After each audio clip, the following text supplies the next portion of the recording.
ನಮ್ಮ ದೇವರು ಕರ್ತನಾದ ಯೇಸು ಕ್ರಿಸ್ತನ ನಾಮದಲ್ಲಿ ಅನುದಿನದ ಆಹಾರ ಪ್ರಿಯರಿಗೆ ಪ್ರೀತಿಯ ಶುಭಾಶಯಗಳು. 2025 ಜನವರಿ ತಿಂಗಳ 7ನೇ ತಾರೀಕಿನ ಮಂಗಳವಾರದ ದೇವರ ಅವನು ಕಲ್ಲುಗಳನ್ನು ತೆರವುಗೊಳಿಸಿದನು. ಅವನು ಅದನ್ನು ಬೇಲಿಯಾಕಿ ಅದರ ಕಲ್ಲುಗಳನ್ನು ತೆರವುಗೊಳಿಸಿದನು. ಯೆಶಾಯ 5:2. ನಮ್ಮ ಪ್ರೀತಿಯ ಕರ್ತನು ನಮಗಾಗಿ ಮಾಡಿದ ಮಹಾನ್ ಮತ್ತು ಅದ್ಭುತವಾದ ವಿಷಯಗಳನ್ನು ನಾವು ನೋಡಿದಾಗ ನಮ್ಮ ಹೃದಯಗಳು ಸಂತೋಷದಿಂದ ತುಂಬುತ್ತವೆ. ಹೌದು, ಕರ್ತನು ನಮ್ಮನ್ನು ಫಲವತ್ತಾದ ಬೆಟ್ಟಕ್ಕೆ ಕರೆತಂದನು. ಆತನು ತನ್ನ ಅಮೂಲ್ಯವಾದ ರಕ್ತದಿಂದ ನಮಗೆ ಬೇಲಿಯನ್ನು ಹಾಕಿದನು. ಅವನು ಬೆಂಕಿಯ ಗೋಡೆಯಂತೆ ನಮ್ಮನ್ನು ಸುತ್ತುವರೆದನು. ಅವನು ಕಲ್ಲುಗಳನ್ನು ಸಹ ತೆರವುಗೊಳಿಸುತ್ತಾನೆ. ಈ ಕಲ್ಲುಗಳು ಯಾವುವು? ಇವು ನಮ್ಮ ಆಧ್ಯಾತ್ಮಿಕ ಜೀವನದಲ್ಲಿ ಎಡವಿವೆ. ನಮ್ಮ ಜೀವನದ ಹಾದಿಯಲ್ಲಿ ಬರುವ ಅಡೆತಡೆಗಳು, ಎದುರಾಳಿಯು ನಮಗೆ ಇಟ್ಟಿರುವ ಬಲೆಗಳು. ಆದರೆ ಕರ್ತನು ನಮಗೆ ವಾಗ್ದಾನ ಮಾಡಿದ್ದಾನೆ, ಮತ್ತು ನಾನು ನಿನ್ನನ್ನು ನನ್ನ ಕೈಯಲ್ಲಿ ಹಿಡಿದುಕೊಳ್ಳುತ್ತೇನೆ. ಆದ್ದರಿಂದ ನೀನು ನಿನ್ನ ಪಾದವನ್ನು ಕಲ್ಲಿಗೆ ತಗಲುವುದಿಲ್ಲ. ಸೈತಾನನು ತರುವ ಎಲ್ಲ ಎಡವಟ್ಟುಗಳಿಂದ ಮತ್ತು ನಿಮ್ಮ ಪಾದಗಳನ್ನು ಹಿಡಿಯಲು ಅವನ ಎಲ್ಲ ಬಲೆಗಳಿಂದ ನಿಮ್ಮನ್ನು ರಕ್ಷಿಸಲು ನಮ್ಮ ಕರ್ತನು ಶಕ್ತನಾಗಿದ್ದಾನೆ. ಫಲವತ್ತಾದ ನೆಲದಲ್ಲಿ ತಮ್ಮ ಹೊಲಗಳನ್ನು ಉಳುಮೆ ಮಾಡುವವರನ್ನು ನೋಡಿ. ಹೊಲದಲ್ಲಿ ಕಲ್ಲು ಉಂಡೆಗಳು ಕಂಡರೆ ಸುಮ್ಮನೆ ನಿರ್ಲಕ್ಷಿಸುವುದಿಲ್ಲ, ಆದರೆ ಅವರು ಉಳುಮೆ ಮಾಡುವಾಗಲೂ ಅವುಗಳನ್ನು ಎತ್ತು ಹಾಕುತ್ತಾರೆ. ನೆಲದಲ್ಲಿ ಕಲ್ಲುಗಳು ಇದ್ದರೆ ಸಸ್ಯಗಳು ಆಳವಾದ ಬೇರು ತೆಗೆದುಕೊಳ್ಳಲು ಸಾಧ್ಯವಿಲ್ಲ, ಮತ್ತು ಆ ಕಲ್ಲುಗಳು ಸಸ್ಯಗಳ ಬೆಳವಣಿಗೆಯನ್ನು ತಡೆಯುತ್ತದೆ. ನಮ್ಮ ಜೀವನಕ್ಕೆ ಅಡ್ಡಿಯಾಗುವ ಕಲ್ಲುಗಳು ಯಾವುವು?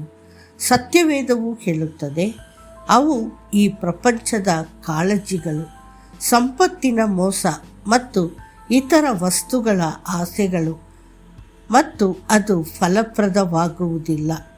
ಮಾರ್ಕ 4:19. ಇದಲ್ಲದೆ ಕಣ್ಣುಗಳ ಕಾಮ, ಮಾಂಸದ ಕಾಮ ಮತ್ತು ಜೀವನದ ಅಹಂಕಾರವು ಆಧ್ಯಾತ್ಮಿಕ ಜೀವನವನ್ನು ಅಡ್ಡಿಪಡಿಸುವ ಅಡೆತಡೆಗಳು ಮತ್ತು ಕರ್ತನಲ್ಲಿ ಆಳವಾಗಿ ಬೇರೂರದಂತೆ ತಡೆಯುತ್ತದೆ. ಈ ಕಲ್ಲುಗಳನ್ನು ತೆಗೆಯಲು ಕರ್ತನೇ ಆರಿಸಿಕೊಂಡಿದ್ದಾನೆ.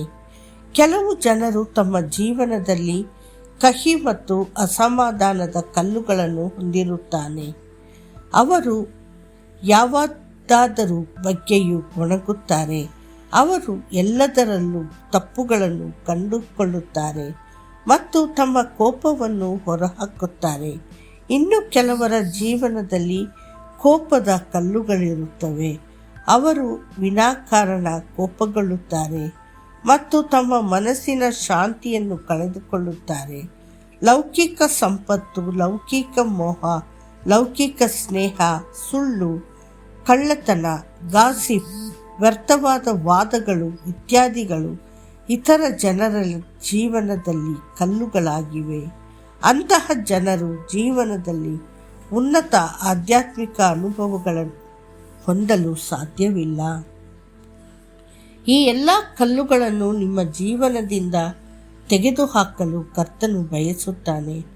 ಕರ್ತನು ತನ್ನ ಸೇವಕರ ಮೂಲಕ ನಿಮ್ಮ ಜೀವನದಲ್ಲಿ ಕಲ್ಲುಗಳ ಬಗ್ಗೆ ನಿಮಗೆ ಅರಿವು ಮೂಡಿಸುತ್ತಾನೆ. ಸತ್ಯವೇದಗಳ ವಚನಗಳ ಮೂಲಕ ಅವರು ನಿಮ್ಮ ಆಧ್ಯಾತ್ಮಿಕ ಜೀವನದ ಬಗ್ಗೆ, ನಿಮಗಿಂತ ಆಧ್ಯಾತ್ಮಿಕವಾಗಿ ನಿಮ್ಮ ಉನ್ನತಿಯ ಬಗ್ಗೆ ಹೆಚ್ಚು ಕಾಳಜಿ ವಹಿಸುತ್ತಾರೆ. ಕರ್ತನು ನಿಮ್ಮ ಜೀವನದಲ್ಲಿ ಕಲ್ಲುಗಳು ಮತ್ತು ಎಡವಟ್ಟುಗಳನ್ನು ತೋರಿಸುತ್ತಿರುವಾಗ ಈ ಕಲ್ಲುಗಳನ್ನು ತೆಗೆದುಹಾಕುವುದು ನಿಮ್ಮ ಮತ್ತು ದೇವರ ನಡುವಿನ ಜಂಟಿ ಪ್ರಯತ್ನವಾಗಿದೆ. ದೇವರ ಮಕ್ಕಳೇ, ಕರ್ತನಿಗೆ ಅಧೀನರಾಗಿರಿ. ಆದ್ದರಿಂದ ನೀವು ಒಟ್ಟಾಗಿ ನಿಮ್ಮ ಜೀವನದಲ್ಲಿ ಅಡ್ಡಿಯಾಗಿರುವ ಎಲ್ಲ ಕಲ್ಲುಗಳನ್ನು ದೃಢವಾಗಿಯೂ ಮತ್ತು ಖಚಿತವಾಗಿ ತೆಗೆದುಹಾಕಬಹುದು. ಮತ್ತಷ್ಟು ಹೆಚ್ಚಿನ ಧ್ಯಾನಕ್ಕಾಗಿ ಸೋಮಾರಿಯ ಹೊಲದ ಮೇಲೆಯೂ ಬುದ್ಧಿಹೀನನ ತೋಟದ ಮೇಲೆಯೂ ಹಾದು ಹೋದನು. ಆಹಾ, ಮುಳ್ಳುಗಿಡಗಳು ಅದರಲ್ಲಿ ಹರಡಿಕೊಂಡಿದ್ದವು, ಕಳೆಗಳು ಅದನ್ನು ಮುಚ್ಚಿದವು, ಅದರ ಕಲ್ಲಿನ ಗೋಡೆಯು ಹಾಳಾಗಿತ್ತು. ಜ್ಞಾನೋಕ್ತಿಗಳು 24:30-31. ಕರ್ತನು ನಿಮ್ಮನ್ನು ಆಶೀರ್ವದಿಸಲಿ. ಆಮೇನ್.